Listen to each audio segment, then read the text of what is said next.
didn't do particularly well on the weekend. I went to the Herts Congress instead of Leeds. I didn't fancy a 3-hour train journey to Leeds, and I didn't really enter in advance, so I think it would have been tricky to play in the Leeds Rapid Play, which was over 2 days, 11 rounds of 30-minute chess.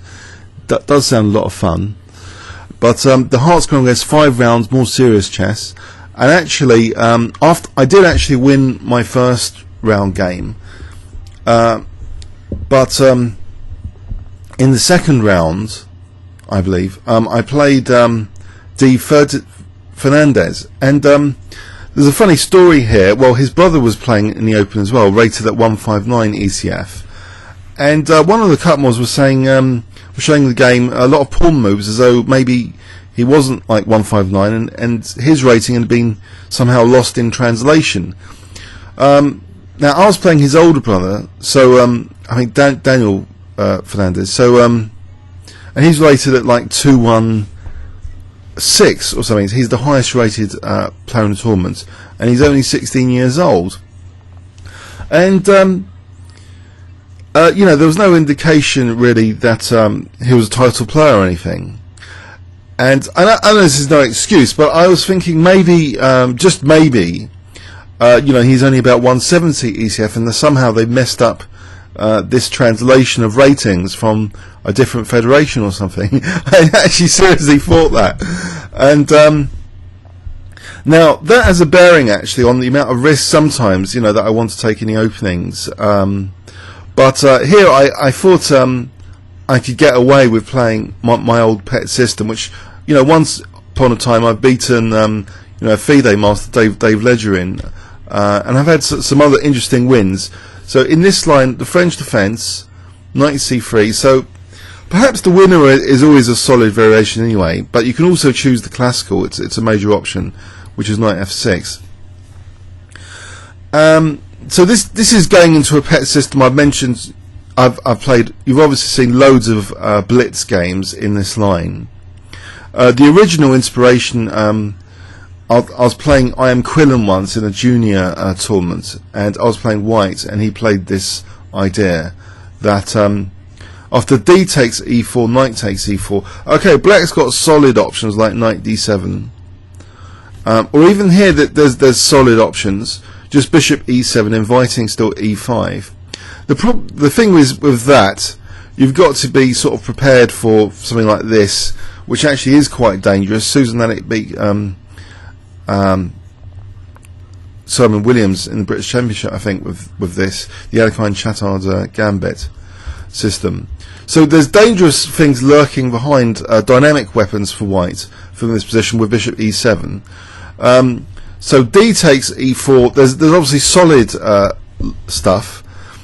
I think I lost to an engine abuser online recently with, and it was really effortless win actually. Maybe I should have played the same opening at least. Knight d7, and later it was, you know, when I took or something, bishop d7 to c6, and it was very, very solid, and black castled queenside, and there was hardly any risk involved in that plan actually.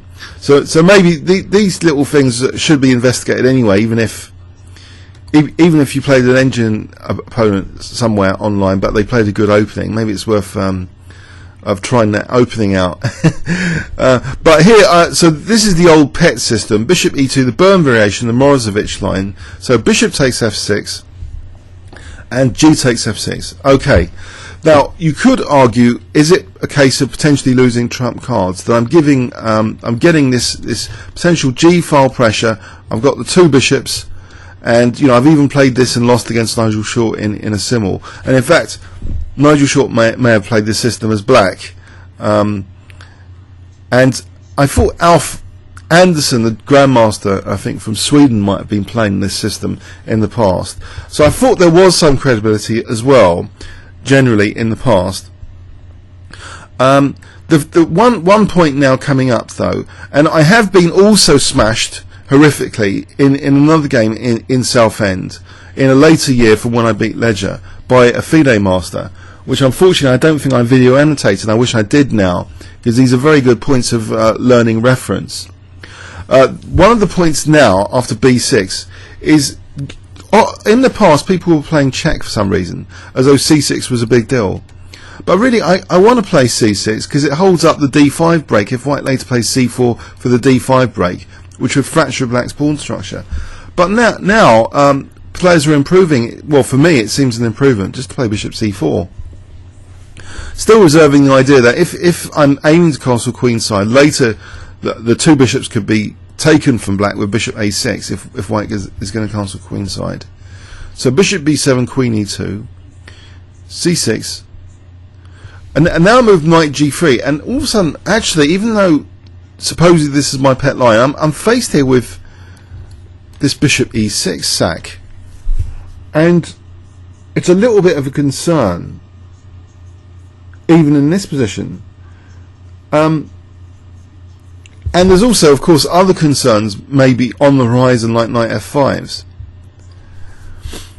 For the moment, I thought it's safe enough, surely, to play knight d7. In fact, let's just get an engine view on this.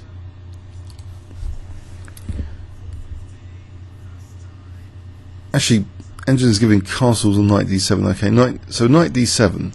But now he plays knight h5, and I did start to feel quite uncomfortable with this knight here. If I move my queen, he's going to stop me castling. So I have to do something now with my rook. Now he castles queenside, and I want an easy life. Like in the Tau games, the opponent wants an easy life. They're one move away from castling. Do you remember those Tau games? And it's a bit like that. I'm one move away from a peaceful life. If I can just play queen c7, I can castle.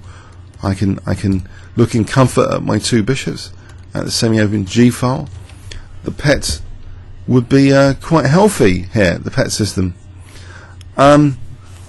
Unfortunately, after queen c7, he does indeed sack the bishop.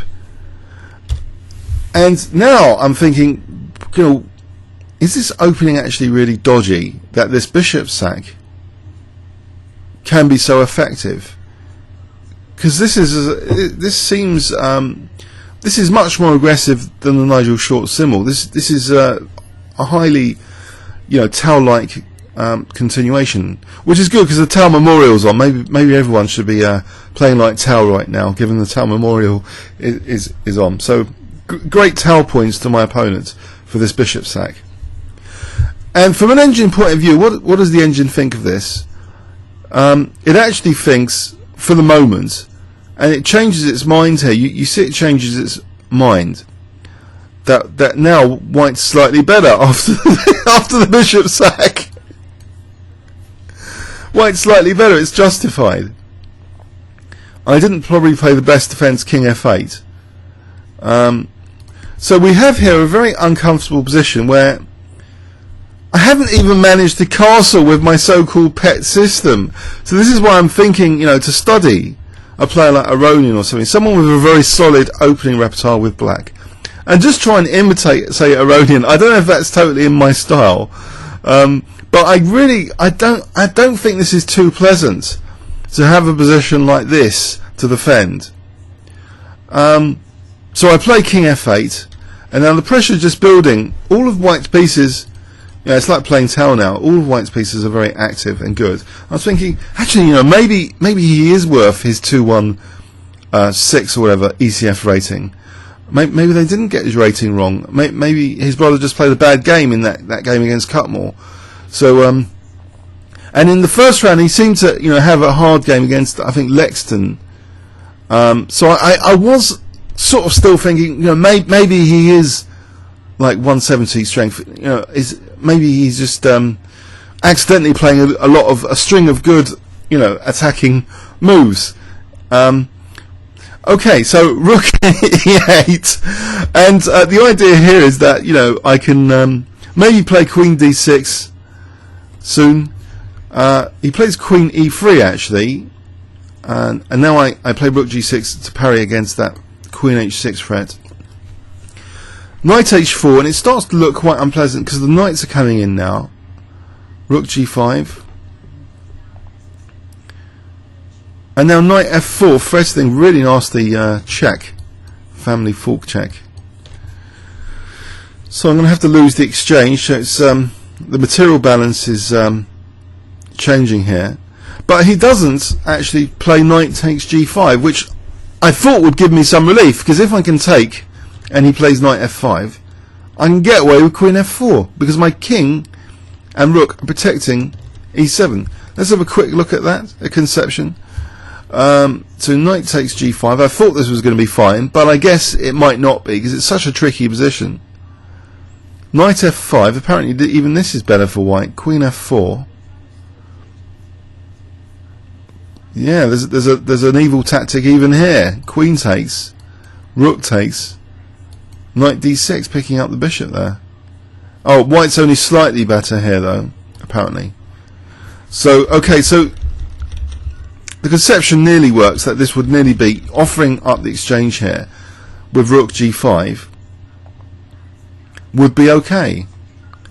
But what does he play here? He plays like an engine alternative move. He plays knight f4. He's not attracted but by that.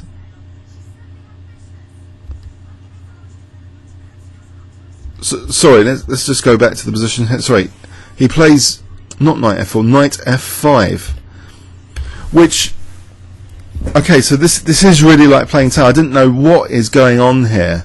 What on earth is knight f5? And really, it's trying to get an inroad for the queen, for these dangerous squares here around my king. And I didn't really think moving the queen was a particularly attractive option here to allow that monstrous knight on f5. Let's just check that, just for the sake, just for interest. Knight takes g5 check here. This is absolute murder. It's mate in 3. So this isn't a pleasant opening, really. I'm really sorry if you use this pet system based on my blitz videos. Maybe it's a good system for blitz, but it seems if there's this bishop sack available, for example, and there's other ways of piercing the black position, it doesn't look particularly, what's the word we could use, solid. It doesn't look particularly solid, as in, you know, Aronian type opening. And maybe, you know, the longer the time controls, the stronger the opponent, the more accurately the opponents can play.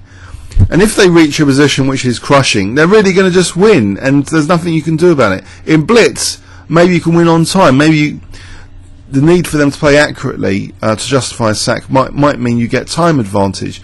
So there's a complete reversal of values sometimes between, you know, blitz games and long games, and therefore the openings you play, perhaps the higher you go in chess. Just a theory. Maybe that's why you see a lot of GMs play these seemingly dull, you know, openings. They're aware of that they don't want to be smashed, especially with black. Aronian recently played a very solid Russian system against Immature, which we could actually maybe video annotate soon. I really do want to go over more Tau Memorial games. Such a strong tournament. But anyway, coming back to this, knight f5. So I take on f5. I don't know if you guys think this is completely lost, but it's looking pretty dire. That white's actually threatening now the embarrassing queen g7 mate. And also, of course, queen h7 if needed to pick up the rook. And I find here, I think, a good move actually, which gives me some sort of glimmer of hope. I wonder if you can spot it if I give you 10 seconds starting from now. So 10 seconds starting from now.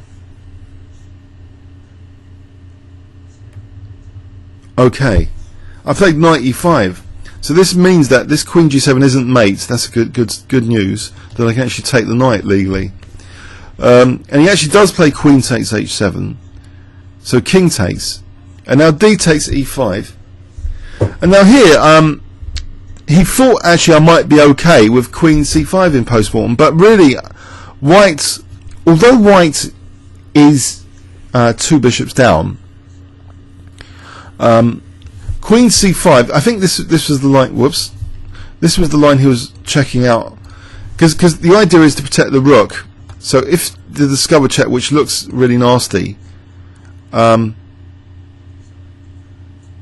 rook is not going to be kind of lost with a queen e6, and that was one of my concerns. You see, because the rook's protected by the queen. So, for example, if we look at, for example, queen b4, then we have this discover check, and that definitely is like winning the rook. And this is definitely unpleasant. If white can win the rook, you know, it should be a big advantage for white. It doesn't seem. Oh, King G7 for some reason is a far less evil than King F8. It's a very technical position. So what's going on here? That's amazing, isn't it? For some reason that's only a pawn advantage, but I thought Queen B4 was totally unplayable. But for some reason, with King G7 to avoid taking the rook with check, and then Bishop C8, it's almost as if, well, black has two bishops for a rook, but there's lots of pawns and the king's not safe, so still white's better. But even Queen B4 then is better than what I played. But apparently Rook E5 is one of the better moves. I played actually this other move, which is recommended here. Queen takes D1, so I gave back the queen, thinking of, oh, that's what Nesmetinov did when faced with a fierce attack in one of his classic games. And after Rook takes D1, I had a kind of tactical variation blackout. I just what was I thinking here for this tactical blunder? You know, tokenly I've got enough material for the queen and rook, so two rooks would balance the queen and the two bishops would balance the rook, but then he's got all these pawns, loads of pawns, 3 pawns extra, and my king safety is still not very good. And what would be a good move here? Well, certainly not what I played next. With my king still in the centre, you see, I wanted to make sure maybe the E file was protected. There was a logic that I wanted some protection on the frontal pressure. I think that was what was putting me off playing rook takes E5. And I played a disastrous move here. I wonder if you can guess it and guess why it's a disaster if I give you 10 seconds. So what move wouldn't you play here? So 10 seconds starting from now.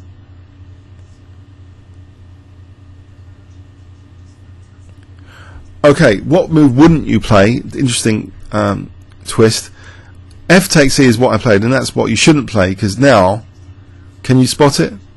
10 seconds. The game abruptly ends because of Queen G6 check. He's winning the rook. My king can't defend the rook. If I defend either way, I'm losing the rook. And I resign here. It was a bit off-putting, this experience, actually. So much for strategic play. I never got a chance for any strategic play or any tactics in this game. It was really one of those games. But let's look at the final position in here. If the engine point of view is, I think, still better for white, believe it or not, or maybe not so unbelievable, because there's things like F4 and C4. In fact, C4 is given as a very strong move for some reason. I have no idea why. Oh, I guess it might deprive black of rook D5, so F4 without rook D5 being possible. I suppose F4 here, then rook D5, then white's only got a pawn sort of advantage in theory. But so C4 is actually maybe an improvement here. So let's say bishop A6 and now F4, and then that concern I have about the frontal pressure is coming true here. Whoops. So say B3. Right, forget sacking the bishop for a moment. Let's just give that. So the frontal pressure, let's see what happens. See, this access to E6 is fairly unpleasant, and white's gone up to like +6. Yeah, this is a very accurate play, of course. And here it will be like winning the rook anyway. In this variation, if I move my king, I'm losing the rook. So it's a very, very unpleasant system. It might represent, to be honest. Oh dear, unloading Houdini. I didn't mean to do that. It might represent the end of a pet system here for FIDE rated games. I might play this system in Blitz. I don't know about you guys, but this was a fairly unpleasant experience with this early bishop sack. Let's review the game. Anyway, so the story about my opponent and how good he is revealed. I shake hands and I can just say, about his rating. He says he's an IM. I thought, hang on a sec. With IMs, they usually put IM by their name on the tournament listings. They didn't put IM by his name. And that really didn't help matters. If I knew I was playing an IM, then maybe I would have played a more solid system. But, and he's like 2370. He's a 16-year-old international master in the UK. He just recently moved to the UK. So expect him on the tournament scene. He's a dangerous guy to play. Daniel Fernandez, be warned. I think any 4NCL team should pick him up, actually. He's an IM. So it might be of interest to the 4NCL league, which I don't really play much. Maybe I should one day. But he's a really dangerous young IM. So this is a very aggressive way of playing as white. It's tau-like. Just before the pleasant life is achieved, one move before, the dream is shattered of castling here. I'm not going to be able to castle queenside. So he's pinned my king virtually to the centre. King f8 is not an ideal hotel location for the king to reside. And all of white's forces are very coordinated. It was like playing Mikhail Tal. That's the experience that could be described. I don't know if Tal actually put people off playing chess. Although we enjoy Tal's beautiful games, I wonder the poor people that had to endure the attacks and didn't really feel they had much of a chance. So there's more empathy for those people now after this game. So rook e8, queen e3, so trying to make this dangerous inroad to h6, which he achieves tactically fairly soon, refusing my exchange sack idea, which is still better for white if white plays best, but not that much better for white. In bad positions, sometimes you want to go for the lesser evils, and the opponent wants to maximise the damage with every move. And he certainly, this move looks actually quite cunning, actually. Even though he says he wouldn't have played it given the game's continuation, but under engine inspection, the whole game is perfectly sound from white's point of view. It's like a tail game difficult to really refute. So the knight's offered for the queen to get access to h6, which is a killer combined with that central knight on e6. It's a horror. It's a real horror. So knight e5, which I thought might give me a glimmer of hope. D takes e5. Oh, sorry, I didn't really emphasise the refutation of queen c5, did I? Or did I? Queen c5 protecting the rook might actually be one of the better moves, but look, then queen g6 escalates up. Did you see that escalation to 4.56? Queen g6. So it keeps in reserve the idea of the discovered check. So basically forcing rook takes e5, because this is a lethal opening with the two rooks down the d and e files. So now f4. So we have the frontal attack with a difference. Now here is a key amazing idea, actually, that instead of rook takes e1, the rook for one last moment is kept stopping the king blocking here. White forcibly wins the queen. Check.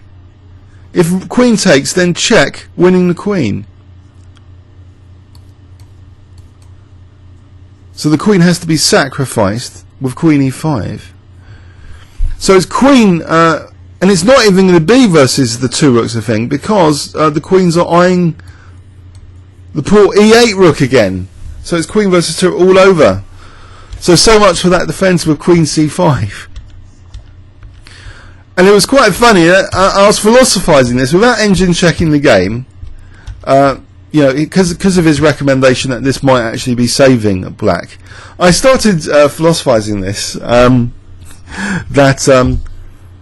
It was like longer time limits. You have time in computer science terms to debug your lines. So like queen c5 is like a debugging of queen b4. It's like queen b4 without losing the rook on f5. So it represents an important innovation not to lose the rook on f5. But even this just gets smashed up because of not e takes f. But let's look at E takes F. If he does play a sort of human blunder, E takes F, then it might actually be justifying black just about to be equal only. Check. At minimum, he's got a perpetual check here. Can the king actually afford? It can actually afford to go there. It's still perpetual check time. So that's at minimum. I could have held a draw if he had played that. But if he finds the absolute strongest engine continuation after Queen C5, which is Queen G6, and then again the strongest continuation after F4, with the idea actually of F5 as a Zwischenzug here, then that's still winning for white.